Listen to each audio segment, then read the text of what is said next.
그리스의 역사 철학자 헤겔은 말하기를 역사를 움직이는 힘은 그리스 신화와 이스라엘의 하나님께 있는 것이 아니라 역사의 추진 동력은 인간에게 있다고 주장했습니다.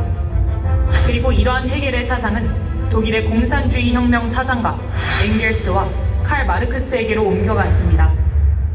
엥겔스의 아버지는 중소기업을 하는 사람이었는데 어느 날 엥겔스가 아버지가 경영하는 사업장을 방문한 후 자기 아버지 한 사람을 먹여 살리기 위해서 99%의 노동력이 착취당하는 것을 보고 엥겔스는 이러한 사회는 비정상적이다 라고 주장을 하면서 공산주의 혁명을 시작했습니다. 엥겔스는 아버지가 99%의 노동자를 위해 집에 돌아와서도 기업과 직원들의 업무를 계획하는 아버지의 정신적 노동은 생각하지 않았던 것입니다. 이것이 공산주의의 시작입니다. 엥겔스는 칼 마르크스와 연합하여 영국으로 갔습니다.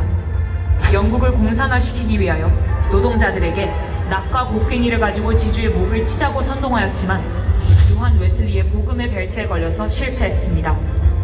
요한 웨슬리는 영국의 복음주의자로서 무소속의 윌리엄 윌버포스를 의회의원을 3번 출마시켰지만 떨어졌습니다.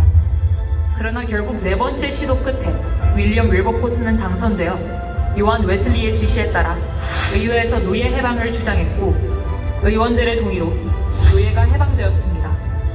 그러나 노예가 해방되자 노예들이 길거리로 뛰어나와서 물건을 도둑질하는 것을 보고 영국 국민은 노예는 노예의 위치에 두어야 하는데 왜 그들을 해방시켜서 사회 문제를 일으켰는가 라고 요한 웨슬리를 원망했습니다.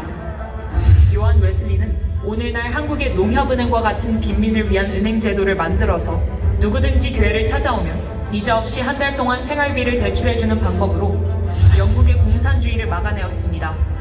칼 마르크스와 엥겔스는 영국 공산혁명에 실패하자 러시아로 갔습니다. 그곳에서 성찬식하는 모습을 보았는데 성찬식에 분병을 하는 장로를 평신도가 증오의 눈으로 째려보는 것을 보고 예배가 끝난 뒤에 왜 당신은 주님의 가장 거룩한 성찬식을 받으면서 장로를 증오의 눈으로 쳐다보는가 하고 물었더니 내일 아침에 내가 일하는 목화밭 농장으로 오라. 그러면 그 이유를 알려주겠다 라는 답을 받았습니다.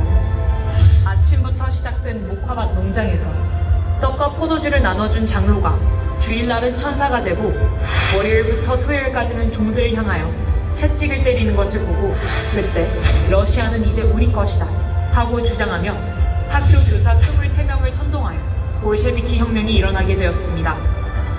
1917년 혁명이 유고, 체코, 오스트리아, 우즈베키스탄, 카자흐스탄, 키르기스탄, 그리고 소비에트 러시아를 다 불태우고 내려올 때 개신교의 복음의 벨트인 덴마크, 스웨덴, 노르웨이, 핀란드, 서독에 걸려서 공산주의 혁명이 저지가 되었습니다. 그때 이탈리아의 좌파 공산주의자 안토니오 그람시가 공산주의가 가장 위대한 제도인데 왜 복음의 벨트에 걸리면 힘을 쓰지 못하는가 하고 감옥에서 생각하다가 개신교의 복음의 벨트를 무너뜨리기 위하여 동성애, 이슬람, 차별금지를 전면에 내세웠습니다. 그 결과 프랑스 68혁명이 일어났고 이것이 미국으로 건너가 전 세계가 동성애, 이슬람, 차별금지로 무너지게 되었습니다.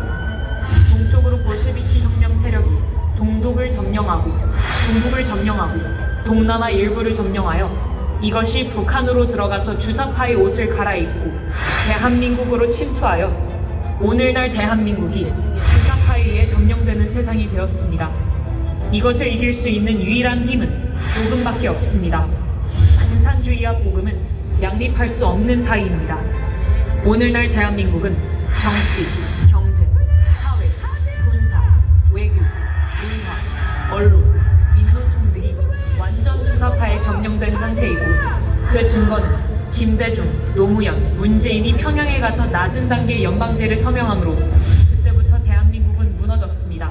북한과 중국이 해킹 부대를 통하여 대한민국의 선거를 완전히 점령함으로 윤석열 대통령이 분노하여 중앙선관위를 압수수색하기 위해 계엄령을 선포하게 되었습니다.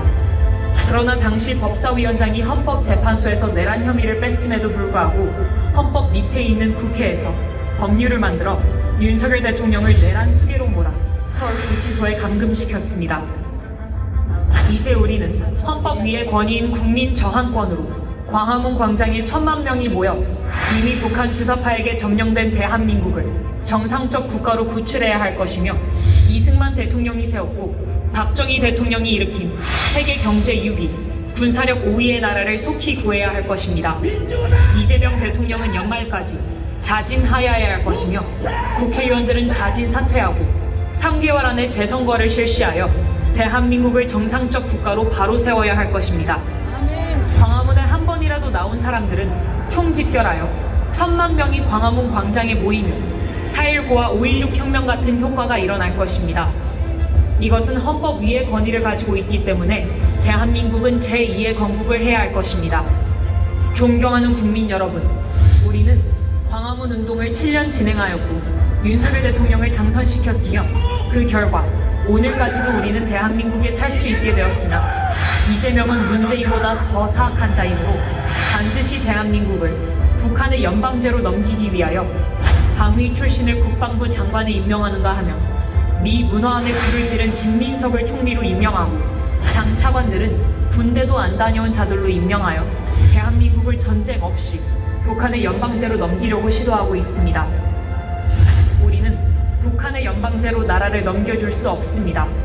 반드시 이승만과 박정희 대통령의 중심으로 대한민국을 지키고 자유통일을 이루어 세계 G2 국가를 이루어야 할 것입니다. 정광훈 목사 드림. 아멘.